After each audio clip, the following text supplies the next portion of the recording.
जी, मैं थोड़ी होस्ट ਰੀਤ ਕੌਰ ਨਿਊਜ਼ TV 84 ਦੇ ਨਾਲ। ਦਰਸ਼ਕੋ, ਜਦੋਂ ਵੀ ਸਿੱਖ ਕੌਮ ਤੇ ਭੀੜ ਪਈ ਹੈ ਉਦੋਂ ਹੀ ਸਿੰਘ ਸੂਰਮੇ ਸਿੱਖੀ ਦਾ ਮਾਣ ਸਤਿਕਾਰ ਕਾਇਮ ਰੱਖਣ ਲਈ ਸਮੇਂ ਦੀਆਂ ਸਰਕਾਰਾਂ ਨਾਲ ਲੋਹਾ ਲੈਂਦੇ ਰਹੇ ਹਨ। ਅੱਜ ਅਸੀਂ ਇੱਕ ਐਸੇ ਹੀ ਸਿੰਘ ਸੂਰਮੇ ਨਾਲ ਗੱਲਬਾਤ ਕਰਨ ਜਾ ਰਹੇ ਹਾਂ ਜਿਨ੍ਹਾਂ ਨੇ ਸਿੱਖ ਕੌਮ ਦੀ ਖਾਤਰ ਆਪਣੀ ਨੌਕਰੀ ਗਵਾਈ। ਇਹਨਾਂ ਨੇ ਆਪਣੀ ਜ਼ਿੰਦਗੀ ਨਵੰਬਰ 84 ਦੇ ਸਿੱਖ ਨਸਲਕੁਸ਼ੀ ਦੇ ਦੋਸ਼ੀਆਂ ਨੂੰ ਸਜ਼ਾਵਾਂ ਦਿਵਾਉਣ ਵੱਲ ਲਗਾਤੀ। ਜੀ ਹਾਂ, ਅਸੀਂ ਗੱਲ ਕਰ ਰਹੇ ਹਾਂ Sardar Jarnail Singh, journalist and writer from Delhi. ਸਤਿ ਸ਼੍ਰੀ ਅਕਾਲ ਜੀ, welcome to my news show. Waheguru ji ਕਾ ਖਾਲਸਾ, ਵਾਹਿਗੁਰੂ ਜੀ ਕੀ ਫਤਿਹ। ਵਾਹਿਗੁਰੂ ਜੀ ਕਾ ਖਾਲਸਾ, ਵਾਹਿਗੁਰੂ ਜੀ ਕੀ ਫਤਿਹ। ਹਾਂਜੀ ਵੀਰ ਜੀ, ਤੁਸੀਂ ਕੌਮ ਦੀ ਅਣਖ ਲਈ ਆਪਣੀ ਨੌਕਰੀ ਵੀ ਠੁਕਰਾਈ, ਲੇਕਿਨ ਤੁਸੀਂ ਆਪਣੀ ਬਹਾਦਰੀ ਭਰੇ ਐਕਸ਼ਨ ਨਾਲ ਨਵੰਬਰ 84 ਦੇ ਸਿੱਖ ਨਸਲਕੁਸ਼ੀ ਦੇ ਕੇਸ ਨੂੰ ਦੁਬਾਰਾ ਸੈਂਟਰਲ ਸਟੇਜ ਤੇ ਲੈ ਕੇ ਆਉਂਦਾ। ਸਭ ਤੋਂ ਪਹਿਲਾਂ ਤੁਸੀਂ ਸਾਨੂੰ ਦੱਸੋ ਕਿ ਜਰਨਲਿਸਟ ਕਰੀਅਰ, ਤੁਸੀਂ ਆਪਣੇ ਜਰਨਲਿਸਟ ਕਰੀਅਰ ਬਾਰੇ ਦੱਸੋ ਤੇ ਤੁਸੀਂ ਕਦੋਂ ਸ਼ੁਰੂ ਕੀਤਾ ਤੇ ਇਸ ਪਾਸੇ ਕਿਸ ਤਰ੍ਹਾਂ ਜੁੜੇ।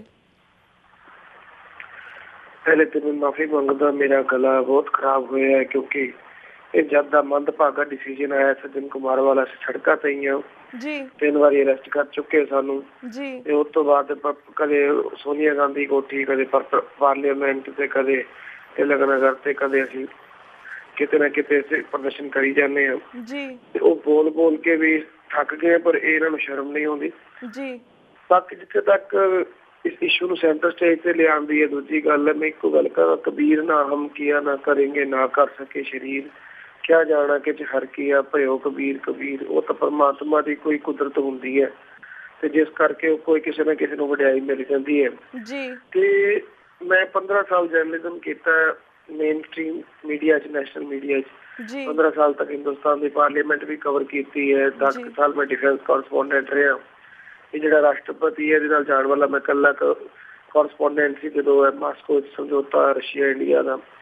ਪਰ ਉਹ ਸਭ ਗੱਲਾਂ ਅਲੱਗ ਨੇ ਮੇਰੇ ਦਿਲ ਦੇ। ਮੈਂ ਵੀ ਜਦੋਂ ਬੱਚਾ ਹੁੰਦਾ ਸੀ ਤੇ ਮੇਰੇ ਸਕੂਲ ਦੇ ਜਿਹੜਾ ਗੁਰਦੁਆਰਾ ਸਾਹਿਬ ਸੀ 11 ਸਾਲ ਦਾ ਸੀ ਜੋ 84 ਹੋਈ ਤੇ ਮੇਰੇ ਗੁਰਦੁਆਰਾ ਸਾਹਿਬ ਨੂੰ ਅੱਗ ਲਾ ਦਿੱਤੀ ਗਈ ਸੀ। ਸਾਹਮਣੇ ਮੇਰੇ ਸਕੂਲ 'ਚ ਵੀ ਅੱਗ ਲਾ ਦਿੱਤੀ ਸੀ ਇਹਨਾਂ ਨੇ। ਮੇਰੇ ਵੱਡੇ ਭਰਾ ਨੂੰ ਕੁੱਟਿਆ ਗਿਆ, ਸਾਡੇ ਮਾਮਿਆਂ ਨੂੰ ਫੜ ਕੇ ਲੈ ਗਏ ਉੱਥੋਂ ਟੈਕਸੀ ਸਟੈਂਡ ਤੇ, ਤਕਰੀਬਨ ਮਾਰ ਦਿੱਤਾ ਸੀ ਆਪਣੇ ਵੱਲੋਂ। ਪਰਮਾਤਮਾ ਦੀ ਚਲੋ ਕੁਦਰਤ ਹੈ, ਬਚ ਗਏ, ਪਰ ਡਾਕਟਰਾਂ ਨੇ ਇਲਾਜ ਕਰਾਉਣ ਤੋਂ ਇਨਕਾਰ ਕਰ ਦਿੱਤਾ। ਤੇ ਉਸ ਤੋਂ ਬਾਅਦ ਮੈਂ ਬਾਅਦ ਵਿੱਚ ਜਦੋਂ ਆਪਣੀ ਗ੍ਰੈਜੂਏਸ਼ਨ ਕਰ ਰਿਹਾ ਸੀ ਮੈਂ ਇੱਕ ਦਿੱਲੀ ਪਬਲਿਕ ਲਾਇਬ੍ਰੇਰੀ ਗਿਆ। ਉੱਥੇ ਮੈਂ ਕਿਤਾਬ ਪੜ੍ਹਨੀ ਸੀ ਤੇ ਕਿਤਾਬ ਪੜ੍ਹਦੇ ਮੇਰਾ ਇੱਕ ਖਿਆਲ ਆਇਆ ਕਿ ਉੱਥੇ ਪਿਛਲੇ 3-4 ਦਹਾਕਿਆਂ ਦਾ ਡਿਕੇਡਸ ਦਾ ਨਾ ਉਹ ਪਿਆ, ਰਿਕਾਰਡ ਪਿਆ ਅਖਬਾਰਾਂ ਦਾ। ਤੇ ਮੈਂ ਪੜ੍ਹਨਾ ਸ਼ੁਰੂ ਕੀਤਾ ਕਿ ਦੇਖੀਏ 84 ਚ ਕੀ ਅਖਬਾਰਾਂ ਨੇ ਲਿਖਿਆ ਸੀ। ਕਿਊਰੀਓਸਿਟੀ ਸੀ ਮੈਨੂੰ। ਪਰ ਜਦੋਂ ਮੈਂ ਦੇਖਿਆ ਕਿ ਉਸ ਵੇਲੇ 1, 2, 3 ਨਵੰਬਰ 84 ਦੇ ਵਿੱਚ ਅਖਬਾਰਾਂ ਸੁੱਤੀਆਂ ਪਈਆਂ ਸੀ ਹਿੰਦੁਸਤਾਨ ਦੀਆਂ। ਦੇਸ਼ ਦੀ ਰਾਜਧਾਨੀ 'ਚ ਹਜ਼ਾਰਾਂ ਲੋਕ ਕਤਲ ਹੋ ਗਏ ਮਾਸੂਮ, ਤੇ ਅਖਬਾਰਾਂ 'ਚ ਖਬਰ ਤੱਕ ਨਹੀਂ।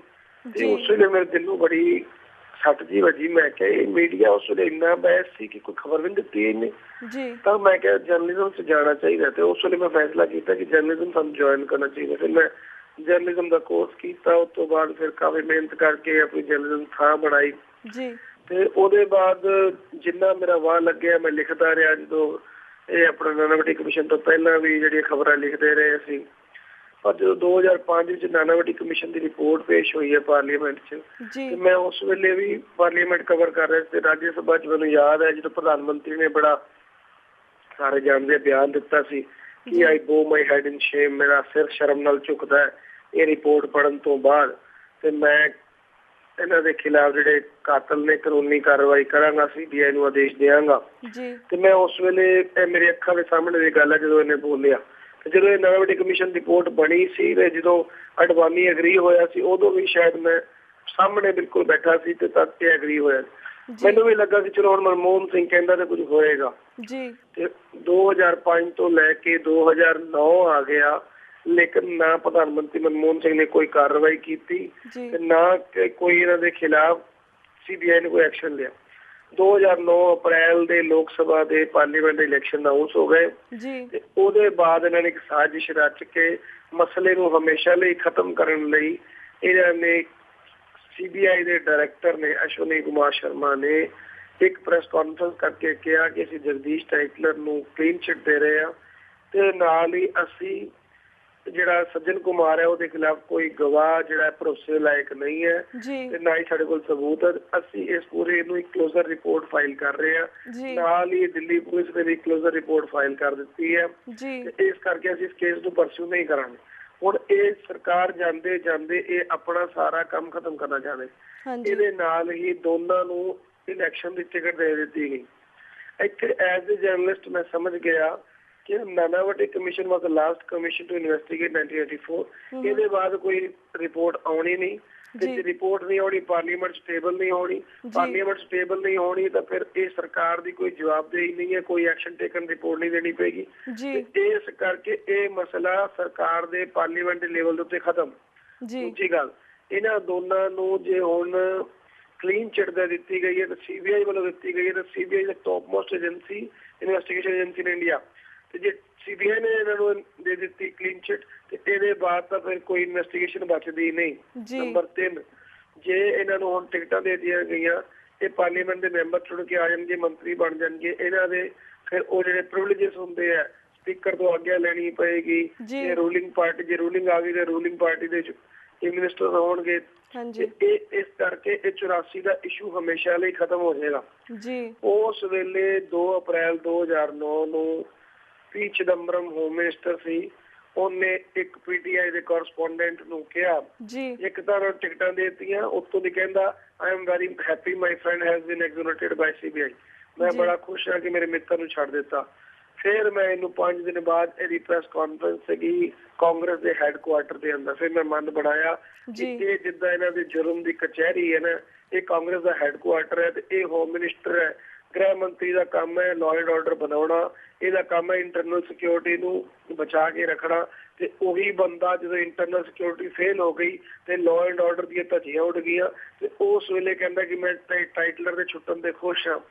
ਮੈਂ ਇਹਨੂੰ ਫਿਰ ਮਨ ਬਣਾ ਕੇ ਗਿਆ, ਮੈਂ ਕਿਹਾ ਪਹਿਲੇ ਇਹਨੂੰ ਸਵਾਲ ਪੁੱਛਾਂਗੇ 84 ਦੇ, ਜਦੋਂ ਇਹਨਾਂ ਨੇ ਉਹੀ ਆਪਣੀ ਲੀਕ ਚਲਾਈ ਤੇ ਫਿਰ ਪ੍ਰੋਟੈਸਟ ਕਰਨਾ।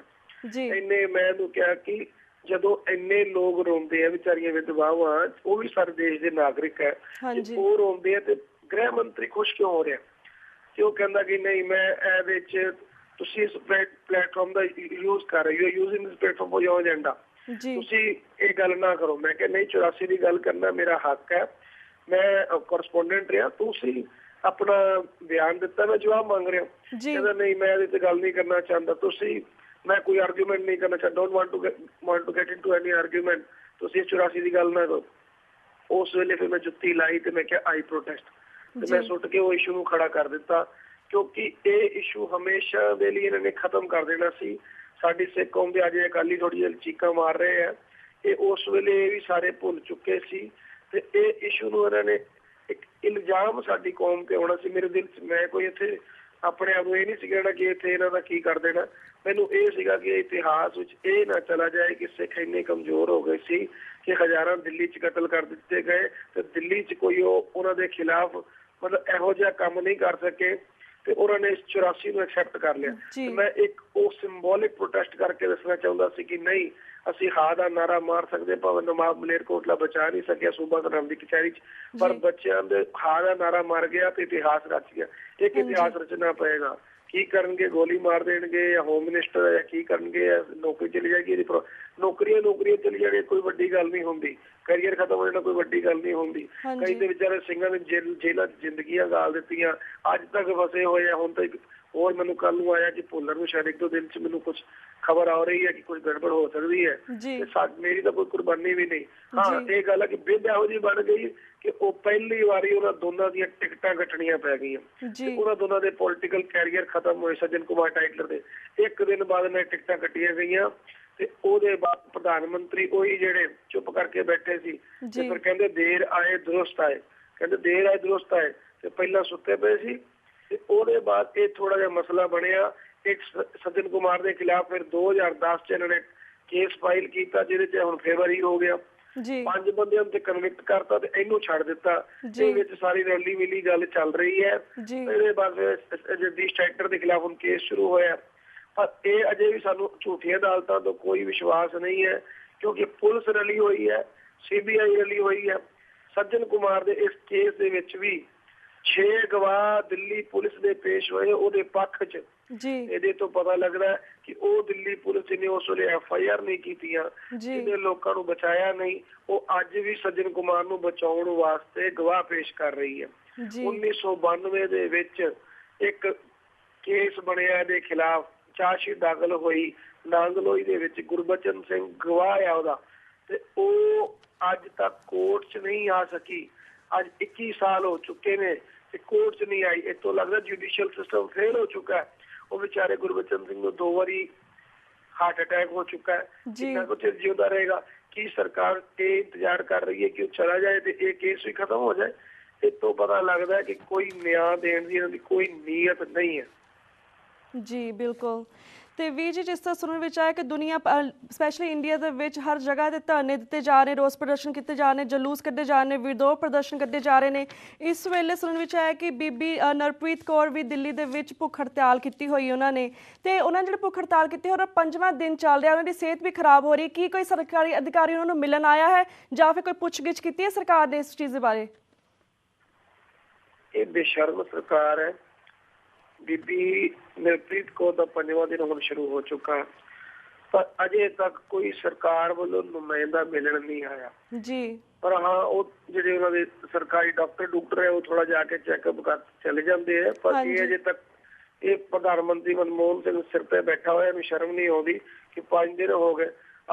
ਵੈਸੇ ਤਾਂ ਅਸੀਂ ਕੋਈ ਗਾਂਧੀਵਾਦੀ ਤਰੀਕਿਆਂ 'ਚ ਵਿਸ਼ਵਾਸ ਨਹੀਂ ਕਰਦੇ, ਪਰ ਇਹ ਅਸੀਂ ਜਾਣ ਬੁੱਝ ਕੇ ਹੁਣ ਇਹ ਰੱਖਿਆ ਕਿ ਜਦੋਂ ਬੰਦੂਕਾਂ ਚੱਕ ਲਓ ਤਾਂ ਕਹਿੰਦੇ ਜੀ ਅੱਤਵਾਦੀ ਹੈ। ਅਸੀਂ ਹੁਣ ਇਹਨਾਂ ਦਾ ਗਾਂਧੀਵਾਦੀ ਤਰੀਕਾ ਹੀ ਅਪਣਾ ਕੇ ਇਹਨਾਂ ਨੂੰ ਦੱਸਿਆ ਕਿ ਇਹਨਾਂ ਦਾ ਨਕਾਬ ਜਿਹੜਾ ਨਾ ਦੁਨੀਆ ਚ ਲਾਇਆ ਉਹ ਉਤਾਰ ਦਈਏ ਕਿ ਲਓ ਆ 5 ਦਿਨ ਹੋ ਗਏ ਗਾਂਧੀਵਾਦੀ ਤਰੀਕੇ ਨਾਲ ਹੀ ਬੈਠੀ ਹੈ, ਹੁਣ ਦੱਸੋ ਇਨਸਾਫ ਕਰੋ। ਹੁਣ ਵੀ ਤੁਹਾਡੇ ਕੰਨ ਤੇ ਜੂੰ ਨਹੀਂ ਡਿੱਗਦੀ, ਹੁਣ ਵੀ ਉਹ ਸੱਜਣ ਕੁਮਾਰ ਦੇ ਟਾਈਟਲਰ ਤੁਸੀਂ ਗੱਲ ਲਾ ਕੇ ਬੈਠੇ ਹੋਏ ਹੋ। ਇਹਨਾਂ ਨੂੰ ਅਸੀਂ ਪੂਰੀ ਦੁਨੀਆ ਨੂੰ ਦੱਸਣਾ ਹੈ ਕਿ 84 ਚ ਕੀ ਹੋਇਆ ਤੇ ਅਨਿਆਂ ਲਗਾਤਾਰ ਹੋ ਹੀ ਜਾਂਦਾ ਹੈ। ਸਿੱਖ ਜਿਹੜਾ ਆ ਉਹ ਇਸ ਵੇਲੇ ਬਿਨਾਂ ਵਾਇਲੈਂਟ ਹੋਏ ਪ੍ਰੋਟੈਸਟ ਵੀ ਕਰ ਰਿਹਾ, ਤਾਂ ਵੀ ਇਹ ਸਰਕਾਰਾਂ ਨਹੀਂ ਸੁਣਦੀਆਂ। ਇਹਨਾਂ ਦਾ ਪ੍ਰੋਪੇਗੈਂਡਾ ਨਾ ਚੱਲ ਸਕੇ। ਨਹੀਂ ਤਾਂ ਕੀ ਹੁੰਦਾ, ਸਾਡੇ ਨਾਲ ਜ਼ੁਲਮ ਹੋਇਆ ਤੇ ਸਾਨੂੰ ਹੀ ਇਹਨਾਂ ਨੇ ਅੱਤਵਾਦੀ ਬਣਾਤਾ, ਦੁਨੀਆ ਸਾਨੂੰ ਕੱਟੜਪੰਥੀ ਬਣਾਤਾ। ਅਸੀਂ ਕਿਹਾ ਕਿ ਇਹ ਦੁਨੀਆ ਨੂੰ ਵਰਗਲਾ ਨਾ ਸਕਣ, ਪਰ ਅਸੀਂ ਉਸ 84 ਦੇ ਸਾਰੇ ਕਤਲੇਆਮ ਦੀ ਜਿਹੜੀ ਸਾਜ਼ਿਸ਼ ਹੈ ਤੇ ਜੋ ਸਾਡਾ ਜ਼ੁਲਮ ਹੋ ਰਿਹਾ ਨੂੰ ਸਾਹਮਣੇ ਰੱਖ ਸਕੀਏ। ਤੇ ਵੈਸੇ ਉਹਨਾਂ ਦਾ ਬਲੱਡ ਪ੍ਰੈਸ਼ਰ ਫਲਕਚੁਏਟ ਕਰ ਰਿਹਾ ਹੈ। ਡਾਕਟਰ ਕਹਿੰਦਾ ਕਿ ਤੁਸੀਂ ਉਹ ਜਿਹੜਾ ORS ਹੁੰਦਾ ਹੈ ਜਿਹੜਾ ਉਹ ਤੁਸੀਂ ਲੈਣਾ ਸ਼ੁਰੂ ਕਰ ਦਿਓ, ਰਿਕਮੈਂਡ ਕਰਦਾ, ਪਰ ਉਹਨਾਂ ਨੇ ਮਨਾ ਕਰਤਾ, ਕਹਿੰਦੇ ਨਹੀਂ ਜਦ ਤੱਕ ਇਹ ਕੋਈ ਸਰਕਾਰ ਮੰਗਾ ਨਹੀਂ ਮੰਨਦੀ ਮੈਂ ਨਹੀਂ ਉੱਠਣ ਵਾਲੀ। ਤੇ ਉਹਨਾਂ ਦਾ ਥੋੜੀ ਜਿਹੀ ਕਮਜ਼ੋਰੀ ਆ ਗਈ ਹੈ, ਪਰ ਵੈਸੇ ਚੜ੍ਹਦੀ ਕਲਾ। ਵੀਰ ਜੀ, ਇੱਥੇ ਵਕਤ ਹੋ ਗਿਆ ਇੱਕ ਛੋਟੇ ਜਿਹੇ ਬ੍ਰੇਕ ਦਾ। ਬ੍ਰੇਕ ਤੋਂ ਬਾਅਦ ਵੀ ਤੁਹਾਨੂੰ ਸਵਾਲਾਂ ਦਾ ਸਿਲਸਿਲਾ ਇਸ ਤਰ੍ਹਾਂ ਜਾਰੀ ਰੱਖਾਂਗੇ ਤੇ ਸਾਡੇ ਲਾਈਨ ਤੇ ਇਸੇ ਤਰ੍ਹਾਂ ਬਣੇ ਰਹੋ। ਦਰਸ਼ਕੋ, ਵਕਤ ਹੋ ਗਿਆ ਇੱਕ ਛੋਟੇ ਜਿਹੇ ਬ੍ਰੇਕ ਦਾ। ਕੀਪ ਵਾਚਿੰਗ ਨਿਊਜ਼ TV 84 ਦੇ ਨਾਲ ਸਾਡੇ ਨਾਲ ਇਸੇ ਤਰ੍ਹਾਂ ਬਣੇ ਰਹੋ। Will be right back after a short break.